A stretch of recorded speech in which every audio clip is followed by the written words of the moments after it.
Hello students, welcome to Raghu Pathshala. जो आपके Rajasthan board के 8 मार्च 2025 को जो पेपर होने वाला है, उसमें जो आपके भौतिक विज्ञान फिजिक्स का जो पेपर है, आपके जो फिजिक्स का पेपर होने वाला है आपके भौतिक विज्ञान का, उसके इंपॉर्टेंट क्वेश्चंस मैं आपके सामने साझा करने वाला हूं। और बढ़िया तरीके से वीडियो में लास्ट तक बने रहिएगा। ये क्वेश्चंस पेपर आपके फाइनल छपने वाला है। क्वेश्चंस बहुत इंपॉर्टेंट क्वेश्चंस है, इस बात को ध्यान रखना। ठीक है, आपके पास क्लास 12th में फिजिक्स की बात हम लोग कर रहे हैं। 3.25 घंटे का टाइम मिलेगा। बेसिक जानकारी कुछ दे रखी है जो मैं आपके सामने रख देता हूँ। परीक्षार्थी सर्वप्रथम अपने प्रश्न पत्र पर नामांकन अनिवार्यता लिखें, ये वैसे भी आप सबको पता है। हम लोग क्वेश्चंस की शुरुआत करते हैं बढ़िया तरीके से और शानदार तरीके से। ध्यान दीजिएगा आप लोग। देखो, इसका जो ये खंड ए है ना, खंड ए के अंदर आपको 16 बहुविकल्पीय प्रश्न मिलेंगे, मतलब एमसीक्यू क्वेश्चंस आपको मिलने वाले। उन क्वेश्चंस का निम्न प्रश्नों के उत्तर का सही विकल्प चयन कर उत्तर पुस्तिका में आपको उत्तर लिखना है, कि उत्तर पुस्तिका जो आपके सामने होगी उसमें आपको उत्तर लिखना है। ठीक है, अब पहला सवाल आपके सामने क्या कह रहा है। दो आवेशों के मध्य दो परावैद्युतांक वाला माध्यम रखने पर उनके मध्य बल हो जाएगा। कितना बल हो जाएगा? वो आधा होगा, या वो दुगुना होगा, या 4 गुना होगा, या अपरिवर्ती रहेगा। वो आधा नंबर का क्वेश्चन है, ये आपको सोचना है। ठीक है, किसी संधारित्र की प्लेटों पर आवेश बढ़ाने पर धारिता बढ़ती है, या प्लेटों के मध्य विभवांतर बढ़ता है, या ए व बी दोनों हो जाएंगे और प्लेटों के मध्य विभवांतर घटता है। ये भी आपको दूसरे क्वेश्चन ध्यान रखना है। धारा आई व अपवन वेग वीडी में कौन सा संबंध है? क्या वो आई बराबर N E A V D हो जाएगा, या बी ऑप्शन होगा, या सी ऑप्शन होगा, या डी ऑप्शन होगा? आपको एक ऑप्शन क्या करना है, इसमें से करेक्ट करना है। साथ के साथ रब नोटबुक वगैरह लेके बैठो, या फेयर नोटबुक लेके बैठो। बढ़िया तरीके से एक क्वेश्चंस को लिखो शानदार तरीके से, और इसमें से क्वेश्चंस फंसेंगे, 100% फंसेंगे, इस बात को ध्यान रखना। ठीक है, चौथा क्वेश्चन क्या कह रहा है। आर प्रतिरोध वाले चालक की लंबाई 2 गुनी करने पर प्रतिरोधकता का मान क्या हो जाएगा? वो डबल हो जाएगी, वो 4 गुना हो जाएगी, या आर ही रहेगी, या अपरिवर्तित रहेगी? ये भी आपको क्वेश्चन ध्यान रखना है। चुंबकीय क्षेत्र का मात्रक क्या होता है? बहुत इंपॉर्टेंट क्वेश्चन है। चुंबकीय क्षेत्र का मात्रक वेबर पर मीटर होता है, या केवल वेबर होता है, या वेबर पर मीटर स्क्वायर होता है, या वेबर गुणा मीटर होता है? इस बात को आपको ध्यान रखना है। ठीक है, ये क्वेश्चंस भी आपको विशेष तौर पर ध्यान रखना। छठा क्वेश्चंस क्या कह रहा है। लो चुंबकीय पदार्थों की आपेक्षिक पारंगम्यता का मान कितना होता है? ये आपको विशेष तौर पर ध्यान देना है। ठीक है, ये आपके सामने इसके चारों ऑप्शन हैं, कि म्यू आर का मान 1 से बड़ा होगा, या 1 से बहुत बड़ा होगा, या 1 के बराबर होगा, या 0 से बहुत छोटा बड़ा होगा। इस बात को ध्यान रखना। ठीक है, प्रेरित विद्युत धारा की दिशा का बोध होता है फेराडे के नियम द्वारा, या ओम के नियम द्वारा, या लेंज के नियम द्वारा, या बायो सावर्ट के नियम द्वारा? इस बात को ध्यान रखना आप लोग। ठीक है, ऊंचाई ट्रांसफॉर्मर से क्या प्राप्त होता है? उच्च विभव एवं उच्च धारा, उच्च विभव तथा निम्न धारा, उच्च धारा एवं निम्न विभव, और निम्न विभव एवं निम्न धारा। इस बात को ध्यान रखना। तो 7वें और 8वें क्वेश्चंस को भी आपको विशेष तौर पर ध्यान रखना है। पहले मैं एमसीक्यू बता देता हूँ, फिर सारे क्वेश्चंस मेरे सामने पूरा एकदम जो आपके मॉडल पेपर है उसके अकॉर्डिंग मैंने चैप्टर आपके क्वेश्चंस इंपॉर्टेंट तैयार किए, ध्यान रखना। म्यू 0 एक्सपाइलन 0 का मान कितना होता है? वो सी होता है, 1/c होता है, या 1/c स्क्वायर होता है, या सी स्क्वायर होता है? इस बात को ध्यान रखना आप लोग। खगोलीय दूरदर्शी की आवर्धन क्षमता 100 सेंटीमीटर है, तथा नेत्रिका की फोकस दूरी 20 सेंटीमीटर है। तो अभिदर्शक लेंस की फोकस दूरी कितनी होगी? वो 2 सेंटीमीटर होगी, वो 30 सेंटीमीटर होगी, वो 200 सेंटीमीटर होगी, या वो 0.5 सेंटीमीटर होगी? ये आपको बताना। बढ़िया तरीके से इन क्वेश्चंस को लिख लीजिए, 100% एग्जाम में फंसने वाले हैं, वादा है मेरा आप लोगों से। ठीक है, 11वां क्वेश्चन क्या कह रहा है। प्रकाशिक तंतु में प्रकाश के किस गुण का प्रयोग होता है? कि प्रकाशिक तंतु में किस गुण का प्रयोग होता है? व्यतिकरण का होता है, या पूर्ण आंतरिक परावर्तन का होता है, या विवर्तन का होता है, या परिकिरण का होता है? इन चारों की परिभाषा भी आपको याद होनी चाहिए अच्छी तरीके से। अगर आपको इनकी परिभाषा याद होगी तो इसमें से परिभाषा भी आपके सामने आ सकती है। इस बात को ध्यान रखना। ठीक है, अगला क्वेश्चन 12वां क्या कह रहा है। निम्न में से तरंग का अभिलक्षण नहीं है। कौन सा तरंग का अभिलक्षण नहीं है? वो तरंग दैर्ध्य है, या कला है, या आवर्ती है, या माध्यम है? इनमें से आपको बताना है। ठीक है, ये अगला क्वेश्चन कह रहा है कि फोटोन का तरंग दैर्ध्य 1 एंगस्ट्रम है, तो इसका संवेग कितना होगा? वो आपके 6.62 × 10⁻⁻44, या बी ऑप्शन होगा, या सी होगा, या डी होगा, इनमें से आपको सोचना है। सारे आंसर आपके पास बुक में पड़े हैं, इसमें से सोचना है और बढ़िया तरीके से लिख के इनको कंटेस्ट कर लीजिए, याद कर लीजिए। पेपर में आने लायक क्वेश्चन से सीधे सीधे डायरेक्ट छपकर आएंगे, इस बात को ध्यान रखना आप लोग। ठीक है, आगे बढ़ते। बोर कक्षा की प्रथम 3 त्रिज्याओं का अनुपात कितना होता है? 1:2:3 होता है, या 3:2:1 होता है, या 1:4:9 होता है, या 9:4 कितना होता है? 1 होता है। इस बात को भी आपको ध्यान रखना, अच्छा क्वेश्चन से ध्यान रखना इसको। ठीक है, अगला क्या कह रहा है? 1 एमईओ के तुल्य ऊर्जा कितनी है? 931.5 इलेक्ट्रिक वोल्ट, या 913 इलेक्ट्रो वोल्ट, या 931.5 ईवी, ठीक है, या 190 ईवी। इस बात को ध्यान रखना आप लोग। ठीक है, 15 क्वेश्चन भी हो गए। अगला क्वेश्चन क्या कह रहे हैं? एन प्रकार के अर्धचालक में अल्पसंख्यक आवेश वाहक होते हैं। इलेक्ट्रॉन होते हैं, या होल होते हैं, या इलेक्ट्रॉन व होल दोनों, या उपयुक्त में से कोई नहीं। ये आपको 16 एमसीक्यू मैंने अच्छी तरीके से बता दिए हैं। इनके उत्तर ढूंढ के बढ़िया तरीके से करने। अगले वीडियो में उत्तर भी साथ में लेके आ जाऊंगा आपके सामने, जो भी क्वेश्चंस होंगे उनके उत्तर भी बता दूंगा। अभी मैंने ये पेपर आपके लिए तैयार किया, तो इस पेपर के अच्छी तरीके से क्वेश्चंस करिए। बहुत इंपॉर्टेंट क्वेश्चंस है, ऐसा नहीं है कि सारे के सारे क्वेश्चंस एग्जाम आ जाए फिर पछताओ, मतलब नहीं रहेगा। अब देखो, अगला क्वेश्चन है रिक्त स्थानों की पूर्ति कीजिए 1 से लेकर 10 तक। 10 सवाल आएंगे आपके रिक्त स्थान वाले। कौन से सवाल आएंगे आपके? 10 सवाल रिक्त स्थान वाले आएंगे। तो रिक्त स्थान वाले मैं आपको बता देता हूं। देखो, रिक्त स्थान वाले ये रहे क्वेश्चन। अर्धचालकों की प्रतिरोधकता का मान कितना होता है, ये आपको बताना है। बिंदु स्रोत के कारण उत्पन्न तरंगाग्र का आकार कैसा होता है, वो आपको बताना है। सरल सूक्ष्मदर्शी में कम फोकस दूरी का कौन सा लेंस होता है? जीवाणुनाशक के रूप में तरंगों का उपयोग किया जाता है। कौन सी जीवाणुनाशक में कौन सी तरंगों का उपयोग किया जाता है, ये आपको बताना है। प्रतिघात का एसआई मात्रक क्या होता है? बहुत इंपॉर्टेंट, प्रतिघात का एसआई मात्रक आपको ध्यान रखना, इस बात को ध्यान रखना। ठीक है, प्रेरित विद्युत वाहक बल में परिवर्तन के कारण उत्पन्न होता है। कौन से प्रेरित विद्युत बल में कौन सा परिवर्तन होता है, इस बात को ध्यान रखना। प्रत्येक क्षण चुंबक के ध्रुव कैसे होते हैं? भौतिक राशि का मात्रक ओम इंटू मीटर होता है। ऐसी कौन सी भौतिक राशि है जिसका मात्रक ओम इंटू मीटर होता है? कौन सा? ओम इंटू मीटर होता है, इस बात को ध्यान रखना। 10वां क्या कह रहा है? नम्मा कह रहा है चालक के अंदर विद्युत क्षेत्र कितना होता है। अगर कोई चालक के अंदर है तो उसका विद्युत क्षेत्र कितना होगा, ये आपको बताना। और 10वां क्वेश्चन कह रहा है बंद पृष्ठ से निर्गत फ्लक्स का मान सदैव कितना होता है। जो बंद पृष्ठ होता है ना, उसमें फ्लक्स का मान कितना होगा, इस बात को ध्यान रखना। ठीक है, ये आधे आधे नंबर के क्वेश्चन से 16 एमसीक्यू आएंगे आधे आधे नंबर के, मतलब 8 नंबर हो गए। और 10 नंबर के आधे आधे रिक्त स्थान आएंगे, मतलब 5 नंबर हो गए। अब क्वेश्चन शुरू होता है तीसरा। निम्न प्रश्नों के उत्तर एक पंक्ति में दीजिए। 1 से लेकर 8 तक सारे 1-1 नंबर के क्वेश्चन से। विभव प्रवणता से क्या तात्पर्य है, इसका मात्रक भी बताइए। अति चालकता को परिभाषित कीजिए। अति चालकता की परिभाषा क्या होती है, यह भी आपको ध्यान रखना है।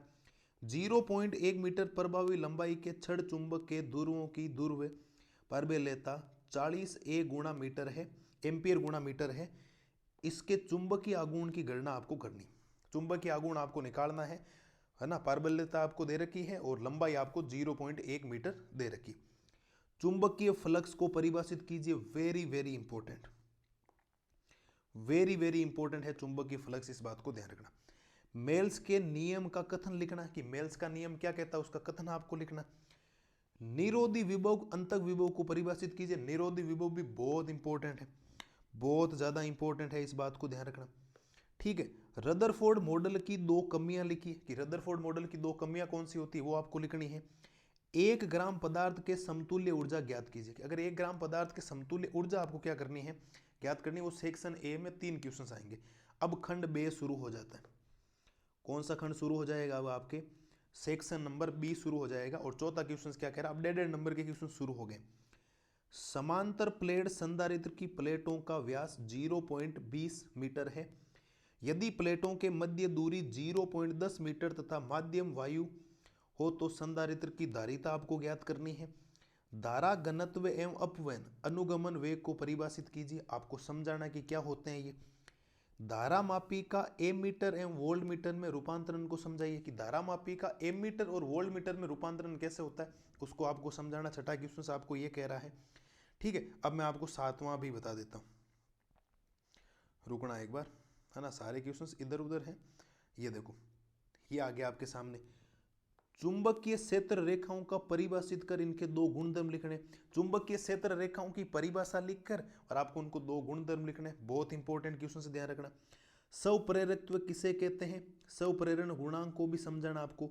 ये तो बहुत ज्यादा इंपॉर्टेंट सवाल है, 8वां तो बहुत इंपॉर्टेंट है, इस बात को ध्यान रखना। ठीक है, एक्स वाई तल में रखी 0.2 के मीटर दो क्षेत्रफल की कुंडली बी सदिश 3i के प्लस 4k के वाले चुंबकीय क्षेत्र में हो तो कुंडली से संबद्ध चुंबकीय फ्लक्स क्या करना है, आपको ज्ञात करना है। कि चुंबकीय फ्लक्स क्या होगा, ये आपको ज्ञात करना है। ठीक है, 10वां क्वेश्चन क्या कह रहा है कि विद्युत चुंबकीय तरंगों की चाल का सूत्र लिखिए एवं इन तरंगों के कोई दो गुण भी आपको लिखकर बताने हैं। कि विद्युत चुंबकीय तरंगों की चाल का सूत्र लिखना है, जितना पूछा जाता उतना ही जवाब देना, इस बात को ध्यान रखना। ठीक है, परस्पर संपर्क में रखे दो लेंसों के संयोजन की फोकस दूरी के लिए सूत्र की स्थापना आपको करनी है। फोकस दूरी के लिए आपको दो लेंस रखे गए, तो लेंस के लिए दो फोकस दूरी के लिए आपको सूत्र की स्थापना करनी, मतलब सूत्र व्युत्पन्न करना, सिद्ध करना, इस बात को ध्यान रखना। ठीक है, व्यतिकरण एवं विवर्तन में 3 अंतर लिखिए। Very very important, very very important. विवर्तन और आपके व्यतिकरण तो बहुत ज्यादा आता है। ध्रुवण से आप क्या समझते हैं, पोलेराइड की समांतर व्यवस्था को समझाइए। कि ध्रुवण से आप क्या समझते हैं, पोलेराइड की समांतर व्यवस्था को आपको क्या करना है, समझाना, इस बात को ध्यान रखना। ठीक है, 14वां क्वेश्चन क्या कह रहा है, 0.12 kg द्रव्यमान की गेंद 20 मीटर पर सेकंड की चाल से गतिमान है, तो गेंद से संबंध डी ब्रोगली तरंग दैर्ध्य आपको ज्ञात करनी है। Very very important. और अगला 15वां सवाल भी वेरी वेरी इंपॉर्टेंट। क्वेश्चन क्या कह रहा है, द्रव्यमान शक्ति एवं बंधन ऊर्जा से क्या तात्पर्य है। कि द्रव्यमान शक्ति और बंधन ऊर्जा को आपको बढ़िया तरीके से समझाना है। ये सेक्शन बी के क्वेश्चंस हो गए 12 जो आपको ध्यान रखने। अब बात करते हैं सेक्शन डी की, यानी खंड से, जिसमें प्रत्येक क्वेश्चन, फिजिक्स में क्या होता है, प्रत्येक क्वेश्चन बंटा हुआ होता है। अगर कोई 1.5 नंबर में भी क्वेश्चन है ना, तो वो भी आपके आधे आधे नंबर में 3 भागों में बंटा हुआ है। 3 नंबर का क्वेश्चन है वो भी आपके 1 2 में बन जाए, या 1 1 में बन जाए, या 1 1.5 और आधे में बन जाए, ऐसा भी हो सकता है। जैसे आपके सामने देखो 16वां क्वेश्चन, सेक्शन सी और सेक्शन डी बहुत इंपॉर्टेंट। इसके अंदर आपको सूत्र व्युत्पन्न करने आने चाहिए, सारी आपको जो भी थ्योरी है उसको बढ़िया तरीके से याद कर लेना। ठीक है, अब देखो डेरिवेशन जितने भी अच्छी तरीके से याद होने चाहिए। गाउस के नियम का कथन लिखिए। तो जितना पहले पूछा गया, देखो मैंने बोला था ना बांटा हुआ, देखो आधे नंबर और 2.5 नंबर बांट दिया। अब आधे नंबर का सवाल क्या है कि गाउस के नियम का कथन आपको लिखना था। गाउस के नियम का आपको क्या लिखना था, कथन लिखना था। एवं एक समान गोलीय आवेशित कोश के कारण विद्युत क्षेत्र की क्या करनी थी, आपको गणना करनी थी। अगला क्या है कि विद्युत फ्लक्स को परिभाषित कीजिए। अगर आप लोग विद्युत फ्लक्स की परिभाषा लिख देते आधा नंबर मिल जाएगा। एवं विद्युत द्विध्रुव के कारण अक्षीय बिंदु के लिए विद्युत क्षेत्र की तीव्रता का व्यंजक ज्ञात आपको करना है। ये डेरिवेशन नाम मात्र डेरिवेशन है, पूरी बुक के अंदर 20 से 22 डेरिवेशन है, उनको अच्छी तरीके से कर लीजिए। जो मैं आपको इंपॉर्टेंट बता रहा हूँ आज और बताऊंगा, कल और बताऊंगा मॉडल पेपर में। जो जो इंपॉर्टेंट क्वेश्चंस आ रहे हैं सेक्शन सी और सेक्शन डी में, मैं वादा करता हूँ कोई समस्या आपको नहीं आएगी। और एक एक जो फिजिक्स के चैप्टर उनकी जो परिभाषाएं हैं आपको वो याद होनी चाहिए, सूत्र याद होने चाहिए। अच्छे मार्क्स आएंगे, डरने की जरूरत नहीं। 56 में से 56 पूरे में से पूरे नंबर आप लोगों के आने वाले। ठीक है, अब अगला सवाल क्या कह रहा है कि दिष्टकारी किसे कहते हैं। पूर्ण तरंग दिष्टकारी का परिपत्र चित्र बनाकर इसकी कार्य विधि को पूरा समझाना है। ठीक है, नेज अर्धचालक को उदाहरण सहित समझाते हुए पीएन संधि निर्माण के समय होने वाली प्रक्रियाओं को आपको समझाना है। नेज अर्धचालक भी बहुत इंपॉर्टेंट है, इस बात को ध्यान रखना। 18वां क्वेश्चन क्या कह रहा है, एम्पियर के नियम का कथन लिखकर बेलनाकार धारावाहिक चालक के कारण उसके पृष्ठ से बाहर एवं अंदर स्थित बिंदु पर चुंबकीय क्षेत्र की क्या करना है, आपको गणना करनी है। वो मैं आपको क्वेश्चन अभी बता देता हूँ। वो तो ये रहे, देखो यहाँ पड़े होंगे कहीं पर, है ना, 1 मिनट। ये रहा, चुंबकीय क्षेत्र का व्यंजक आपको क्या करना है, ज्ञात आपको करना था। अब अथवा में क्या पूछा गया, समरूप चुंबकीय क्षेत्र में आयताकार धारावाहिक कुंडली पर बल एवं बल आघूर्ण की गणना कीजिए। आवश्यक चित्र भी आपको बनाना था बढ़िया तरीके से। अब शुरू हो जाता है आपका सेक्शन डी यानी कि खंड दे। इसमें आपको डेरिवेशन ही पूछे जाएंगे और कोई नहीं पूछे। देखो ये रहा, प्रत्यावर्ती वोल्टता स्रोत के साथ संबंध श्रेणी एलसीआर परिपथ के लिए फ्रेजर आरेख खींचते हुए परिपथ की प्रतिबाधा का व्यंजक आपको क्या करना है, ज्ञात करना है। ठीक है, एक और फेजर आरेख खींचना ध्यान, फेजर आरेख वेरी वेरी इंपॉर्टेंट होता है, फेजर आरेख तो बहुत इंपॉर्टेंट है, ध्यान रखना, इस बात को ध्यान रखना आप लोग। ठीक है, अगला क्वेश्चन इसके तो हमें क्या पूछा गया है, एक प्रत्यावर्ती धारा परिपथ में विभव V बराबर आपको दे रखा वोल्ट एवं धारा I बराबर ये दे रखा एम्पियर, गणना करनी है, शक्ति गुणांक निकालना है, आवर्ती निकालनी है, वर्ग माध्य मूल धारा ज्ञात करनी है, परिपथ की प्रतिबाधा आपको क्या करनी है, ज्ञात करनी। ये तो ए नंबर इसका क्वेश्चन था। अब बी नंबर में क्या पूछा गया है, प्रत्यावर्ती एवं दिष्ट धारा में कोई दो अंतर लिखिए साहब, वेरी वेरी, प्रत्यावर्ती धारा और दिष्ट धारा तो बहुत इंपॉर्टेंट, दो अंतर आपसे पूछे गए। 20वां सवाल क्या कह रहा है, दो माध्यमों को पृथक करने वाले किसी गोलीय पृष्ठ पर अपवर्तन के लिए किरण चित्र बनाइए एवं संबंध n2/v - n1/4 का सत्यापन आपको करना है, इस सूत्र को आपको सिद्ध करना है। ये सारे डेरिवेशन हैं, मुझे इसको करवाने की जरूरत नहीं होनी चाहिए, आपके पास सीधे सीधे डेरिवेशन पड़े हैं, इनको घोट लो, बढ़िया तरीके से याद कर लो, एक एक चीज, सीधे सीधे डेरिवेशन आपके पूछे जाएंगे, ज्यादा डेरिवेशन नहीं है, पूरी बुक के अंदर 20 डेरिवेशन है, ज्यादा से ज्यादा बढ़िया तरीके से डेरिवेशन कर लो। आपको पता है कि डेरिवेशन 3 नंबर और 4 नंबर में पूछा जा रहा है, तो फिर क्या समस्या, आपको लोग क्यों याद नहीं कर रहे, करना पड़ेगा। ठीक है, और अथवा में इसके क्या सवाल पूछा गया था, संयुक्त सूक्ष्मदर्शी के प्रतिबिंब का आरेख खींचकर समझाइए, इसकी आवर्धन क्षमता के लिए व्यंजक प्राप्त कीजिए, जबकि प्रतिबिंब स्पष्ट दृष्टि की न्यूनतम दूरी पर बनता है। यह भी बहुत इंपॉर्टेंट है, आप लोग पूरी बुक की परिभाषा याद कर लीजिए। क्या याद करनी है आपको, परिभाषा, प्लस में आपको याद करना है डेरिवेशन, प्लस में आपको क्या याद करना है, डेरिवेशन याद करना है, डेरिवेशन क्या कर लो, याद कर लो। अगर याद कर लेते हो तो फिर 56 में से 50 प्लस नंबर आप लोगों के आ जाएंगे, कोई रोकने वाला आपको नहीं है। मेरी तरफ से आपको बेस्ट ऑफ लक है, कल हम लोग और अच्छी तरीके से पेपर लेके आएंगे आपके सामने, जितने भी मैं इंपॉर्टेंट बता रहा हूं उनको याद कर लीजिए, कल मैं क्वेश्चन जितने भी होंगे उनके उत्तर भी बता दूंगा आपको, MCQ हो गए, रिक्त स्थान हो गए, उनके पक्का ही बताऊंगा। बाकी आप लोग ढूंढिए, और ज़्यादातर सेक्शन सी और सेक्शन डी को अच्छी तरीके से करिए, क्योंकि ये मार्क्स आपको फुल दिलाने वाले। सेक्शन सी और सेक्शन डी में 3 नंबर और 4 नंबर में फिक्स क्वेश्चन से परिभाषा पूछी जाएगी, क्या पूछी जाएगी, परिभाषा, और क्या पूछा जाएगा, डेरिवेशन पूछा जाएगा। तो परिभाषा भी क्या करनी है, याद करनी है, परिभाषा क्या करनी है, याद करनी है अच्छी तरीके से। जितने भी क्वेश्चंस मैंने आपको बताएं बढ़िया तरीके से कंटेस्ट कर लेना, कल और मिलेंगे एक पेपर के सॉल्यूशंस के साथ, तब तक आपको इसको बढ़िया तरीके से करना है। तो सभी को हार्दिक शुभकामनाएं, आपका पेपर अच्छा होगा, मिलेंगे कल, थैंक यू।